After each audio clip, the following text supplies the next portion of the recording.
Students, स्वागत है आपका मेरे YouTube चैनल पर। जो स्टूडेंट्स वीडियो को पहली बार देख रहे हैं वो चैनल को सब्सक्राइब कर दें और बेल आइकन वाला बटन भी प्रेस कर दें, ताकि जब भी हम कोई वीडियो को अपलोड करें तो आपको उसका वीडियो का नोटिफिकेशन तुरंत मिल जाए। और यह वीडियो बहुत ही इम्पोर्टेंट है उन स्टूडेंट्स के लिए जो हिंदी सब्जेक्ट से लेकर कोई कंपटीशन एग्ज़ाम की तैयारी कर रहे हैं। तो ज़्यादा समय ना लेते हुए वीडियो को स्टार्ट करते हैं। पहला प्रश्न देखिए, निम्नलिखित में से तार सप्तक में कौन कवि शामिल नहीं था। फिर देखिए, निम्नलिखित में से तार सप्तक में कौन कवि शामिल नहीं था। पहला ऑप्शन देखिए, प्रभाकर माचवे, नेमीचंद्र जैन, भारत भूषण अग्रवाल या रामधारी सिंह दिनकर। तो इसका सही आंसर होगा रामधारी सिंह दिनकर। तार सप्तक का प्रकाशन 1943 में अज्ञे द्वारा किया गया। कब किया गया था? 1943 में। अगला प्रश्न देखिए, एक बूंद सहसा उछली की रचना विधा है। एक बूंद सहसा उछली की रचना विधा है। तो पहला ऑप्शन देखिए, संस्मरण, डायरी, रिपोर्टाज या यात्रा व्रत। तो इसका सही ऑप्शन होगा यात्रा व्रत। यह यात्रा व्रत अज्ञे द्वारा लिखित है। यह किसके द्वारा लिखित है? अज्ञे द्वारा। अगला प्रश्न देखिए, चारुचंद्र लेख के उपन्यासकार हैं। चारुचंद्र लेख के उपन्यासकार हैं। पहला ऑप्शन देखिए, महावीर प्रसाद द्विवेदी, भगवती चरण वर्मा, वृंदावन लाल वर्मा या हजारी प्रसाद द्विवेदी। तो इसका सही आंसर होगा हजारी प्रसाद द्विवेदी। अगला प्रश्न देखिए, अष्टयाम नामक पुस्तक में किसकी दिनचर्या का वर्णन है। अष्टयाम नामक पुस्तक में किसकी दिनचर्या का वर्णन है? कृष्ण का, राम का, विष्णु का या शंकर जी का। तो इसका सही ऑप्शन होगा कृष्ण का। अगला प्रश्न देखिए, नीचे एक ही शब्द की वर्तनी 4 तरह से लिखी गई है, सही का चयन कीजिए। कवियत्री, कवियत्री या कवियत्री या कवित। तो इसका सही ऑप्शन होगा थर्ड वाला, तीसरा वाला कवियत्री। अगला प्रश्न देखिए, हिंदी नई चाल में ढली भारतेंदु की यह पंक्ति किस पुस्तक से ली गई है। हिंदी नई चाल में ढली भारतेंदु की यह पंक्ति किस पुस्तक से ली गई है। ऑप्शन देखिए, भारत दुर्दशा, अंधेर नगरी, कालचक्र या बादशाह दर्पण। तो ये कालचक्र से ली गई है। अगला प्रश्न देखिए, लाल तारा के रचनाकार हैं। पहला ऑप्शन देखिए, रामवृक्ष बेनीपुरी, उदय शंकर भट्ट, निराला या हरिऔध। तो इसका सही ऑप्शन होगा रामवृक्ष बेनीपुरी। अगला प्रश्न देखिए, तुलसीदास जी ने भी भ्रमर गीत परंपरा के अंतर्गत भ्रमर गीत की रचना की है जो संकलित है जानकी मंगल में, कृष्ण गीतावली में, गीतावली में या कवितावली में। तो इसका सही ऑप्शन होगा श्री कृष्ण गीतावली में। अगला प्रश्न देखिए, हिंदी का प्रथम मौलिक उपन्यास है। ऑप्शन देखिए, परीक्षा गुरु, परख, उलझन या काले कारनामे। तो इसका सही ऑप्शन होगा परीक्षा गुरु। अगला प्रश्न देखिए, रजिया बेगम किसकी रचना है। ऑप्शन देखिए, गोपाल राम गहमरी, किशोरी लाल गोस्वामी, श्रद्धाराम फुल्लौरी या प्रसाद। तो इसका सही आंसर होगा किशोरी लाल गोस्वामी। रजिया बेगम किशोरी लाल गोस्वामी द्वारा लिखित उपन्यास है। अगला प्रश्न देखिए, मात्रिक विषम संयुक्त छंद है।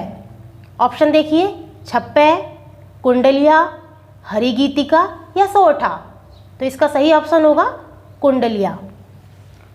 अगला प्रश्न देखिए, जंगम का विलोम शब्द है पुष्ट, स्थावर, स्थिर या पूर्ण। तो इसका सही ऑप्शन होगा स्थावर। अगला प्रश्न देखिए, इनमें से बादल का पर्यायवाची शब्द नहीं है। जलद, मेघ, बारिद या जल्दी। तो इसका सही ऑप्शन होगा जल्दी। ये तीनों ही जलद, मेघ, वारिद, ये तीनों ही बादल के पर्यायवाची हैं और जल्दी जो है ये समुद्र का पर्यायवाची है। अगला प्रश्न देखिए, संदेश रासक के रचयिता हैं। ऑप्शन देखिए, अमीर खुसरो, अब्दुल रहमान, लक्ष्मीधर या हेमचंद। तो इसका सही ऑप्शन होगा अब्दुल रहमान। अगला प्रश्न देखिए, कला और बूढ़ा चांद के रचनाकार हैं। ऑप्शन देखिए, सूर्यकांत त्रिपाठी निराला, जयशंकर प्रसाद, मैथिली शरण गुप्त या सुमित्रा नंदन पंत। तो इसका सही ऑप्शन है सुमित्रा नंदन पंत। इन्हें इस रचना के लिए साहित्य अकादमी पुरस्कार मिला था 1960 में। अगला प्रश्न देखिए, भूले बिसरे चित्र के रचनाकार कौन हैं? अज्ञेय, सुमित्रा नंदन पंत, भगवती चरण वर्मा या अमृत राय। तो इसका सही ऑप्शन होगा भगवती चरण वर्मा। अगला प्रश्न देखिए, रस सिद्धांत के रचनाकार कौन हैं? रस सिद्धांत के रचनाकार कौन हैं? ऑप्शन देखिए, अज्ञेय, जैनेन्द्र, डॉक्टर नगेंद्र या अमृत राय।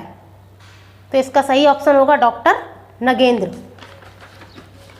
अगला प्रश्न देखिए, पंडित चंद्रधर शर्मा गुलेरी ने किसको पुरानी हिंदी का प्रथम कवि स्वीकार किया?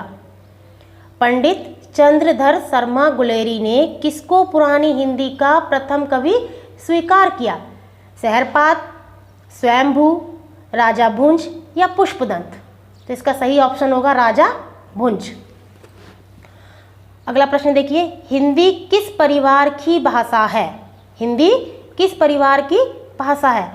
भारोप्य, चीनी, द्रविड़ या इनमें से कोई नहीं। तो हिंदी भारोप्य परिवार की भाषा है।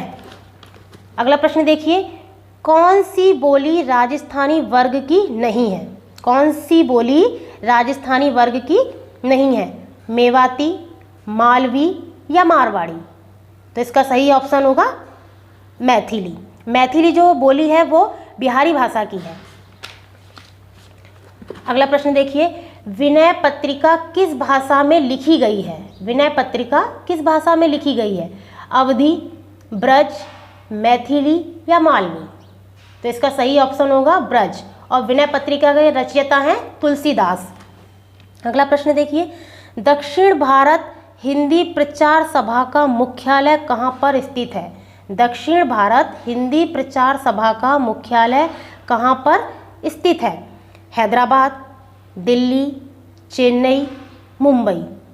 तो इसका सही आंसर होगा चेन्नई। अगला प्रश्न देखिए, हिंदी भाषा के विकास का सही अनुक्रम कौन सा है? पहला ऑप्शन देखिए, पाली, प्राकृत, अपभ्रंश, हिंदी। दूसरा ऑप्शन देखिए, प्राकृत, अपभ्रंश, हिंदी, पाली।